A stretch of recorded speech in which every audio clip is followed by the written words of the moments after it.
বন্ধুরা, আজকে কোনো বাড়িতে তরকারিপাতি নেই, তাই ভাবলাম ডিম করে দিই। আমার মাথায় আর কিছু এলোই না, তবে আমার হাজব্যান্ড ভীষণ রেগে গেছে। পরপর 2-3 দিন এই একই জিনিস খাইছি। কি করব বলুন, আমাদের এদিকে এত বেশি বৃষ্টি, বাইরে বেরোনোও যাচ্ছে না, এত বেশি বৃষ্টি, জল কাদা। তারপরে আবার জানেন, আমার বাগানে আশেপাশে বেশ বড় বড় সাপ, তো ভয়ই লাগে সেই জন্যে যেতে। তো আজকে ভাবলাম ডিমের তরকারি করে দিই, এই দেখে তো আমার হাজব্যান্ড গেল রেগে। তা আমি বললাম কি করব, ভালো কিছু এনে দাও তাহলে রান্না করে দেবো। যেই বললাম অমনি চুপসে গেল। তা আমিও করে করে দিলাম এই ডিমের তরকারি। তবে আপনাদের কাছে ভাল লাগে কি না অবশ্যই জানাবেন। তবে আমার ওই একই জিনিস 2-3 দিন তো খেতে কারুরই ভালো লাগে না, সেই জন্য আমিও কি করলাম, ডিমের তরকারিই বানিয়ে দিলাম। আমার মাও কিন্তু এভাবেই বানাতো। আমার বাবা কিন্তু বাইরে চাকরি করতেন, আমরা এক জায়গায় থাকতাম আর বাবা থাকতো এক জায়গায়। তো আমার মা কী করতো, অগত্যায় ডিমের তরকারি এই আমলেটটাই বানাতো, খুব সহজ হতো আর খেতেও ভাল লাগতো।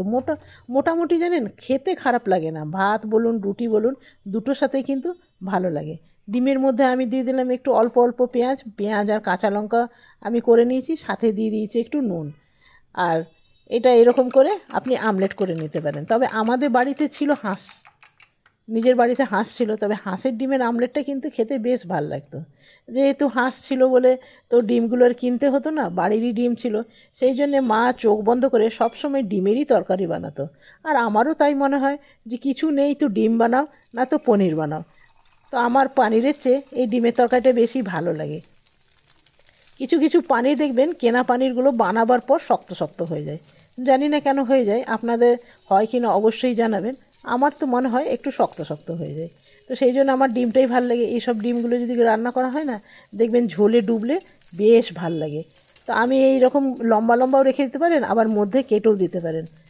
এই যে মধ্যে থেকে কেটে দেবো, আর এগুলো যখন ঝোলে ঢুকবে না, তখন বেশ ভাল লাগে, একদম ফুলে ফুলে উঠবে।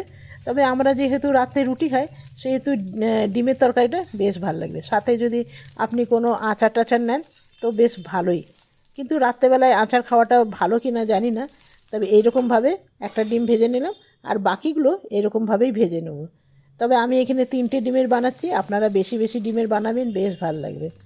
আমার মা জানেন তো একবার বানিয়েছিল ওই ডিমের সাথে ভেতরে কিমা দিয়ে, সেটাও কিন্তু খুব ভালো হয়েছিল। তো কিমা তো থাকতে লাগবে, আমার বাড়িতে কিছুই নেই, তো সেই জন্য এই ডিমের তরকারিটা বানিয়ে দিলাম। এর সাথে যদি একটু ক্যাপসিকাম দেওয়া হয় সেটাও কিন্তু ভালো লাগবে। তো আমার মোটামুটি 3টে ডিম হয়ে গেল, এটাই কিন্তু লাস্ট ডিম ছিল, এটাও আমি করে নিলাম একইভাবে। তবে জানেন তো, সেদ্ধ ডিম যে আছে তার চেয়ে কিন্তু এই আমলেটটা ভালো। এবারে কড়াই বসিয়ে দিলাম আর এখানে দিয়ে দেবো সরষার তেল। তবে এই যে সরষার তেলটা দেখছেন, এটা একদম মিলে গেছিলাম, মিল থেকে নিয়ে এসেছি।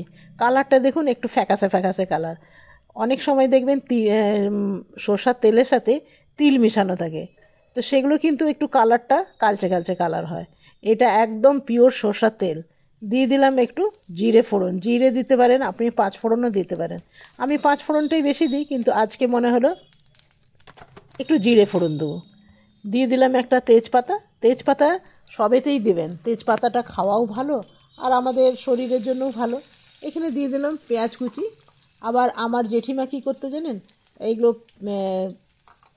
তেজপাতাগুলো মিক্সির মধ্যে গুঁড়ো করে রেখে দিত। আমরা যেমন উঠিয়ে ফেলে দিই না, তো ওটা ফেলার কোনো ঝামেলা থাকতো না, তরকারির সাথে খাওয়া হয়ে যেত, গন্ধটাও একদম শেষ অবধি থাকতো। এইখানে দিয়ে দিলাম একটুখানি টমেটো বাটা, আর দিয়ে দিলাম একটু রসুন বাটা, আর দিয়ে দিলাম একটু সবজি মশলা।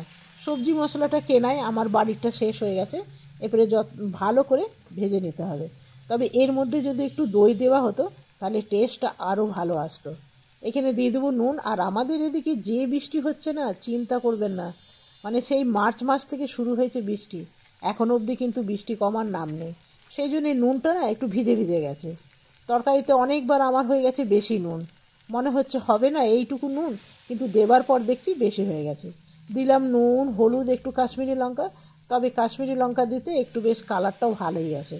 দিয়ে দিলাম জল। দেখুন তো রান্নাটা কত চটজলদি হয়ে গেল। জল দিয়েই আপনি কিন্তু ডিমগুলো দিয়ে দিতে হবে, তবেই ভেতর অবধি রস ঢুকবে।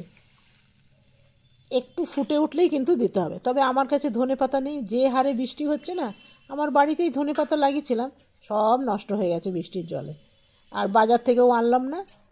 একটু ফুটে উঠেছে, তরকারিটা আমার একদম রেডি হয়ে গেছে। দেখছেন কি সুন্দর ফুলে উঠেছে। আর এগুলোর মধ্যে চিকেন কিমা বা মাটন কিমা, যে কোনো কিমা বা সয়াবিনও দিতে পারেন, ভীষণ ভালো হয়। আমি আমার মাকে দেখেছি এরকমভাবে পাল্টে পাল্টে বানাতো, তবে আমার কাছে কোনো অপশনই নেই, ছিলই শুধু ডিম। এরপরে এটা নামিয়ে নেবো আর করব গরম গরম রুটি। যেহেতু আমাদের এদিকে বৃষ্টি হচ্ছে, ঠান্ডা একদম শীতকালের মতন ঠান্ডা লাগছে, সেই জন্য রুটিটা খেতেই বেশি ভাল লাগবে, বা গরম ভাতও ভাল লাগবে।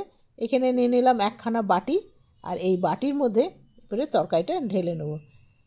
খাবার সময় একটু গরম করে নিতে হবে, কেন কি যেহেতু বৃষ্টি বাদলের দিন, সেহেতু বেশ একটু ঠান্ডাই আছে। এরপরে ঢেলে নিলাম ডিমের আমলেটটা। তো বন্ধুরা, আজকে আমার রেডি হয়ে গেল রাতের ডিনার। কেমন লাগলো অবশ্যই জানাবেন। এটা আপনাদের খুশি, কি দিয়ে খাবেন। আমি তো খাবো রুটি দিয়ে, আপনাদের যদি মনে হয় ভাত দিয়ে খাবেন, সেও কিন্তু ভীষণ ভালো লাগবে। তবে আজকের মতন এখানেই শেষ করলাম। যদি ভিডিওটি ভালো লাগে একটি লাইক করতে ভুলবেন না, আর না ভালো লাগলো কমেন্টে আমাকে জানাবেন আপনার কাছে কেমন লাগলো। আজকের মতন এখানেই শেষ করলাম, কালকে আসবো নতুন রেসিপি নিয়ে। ধন্যবাদ।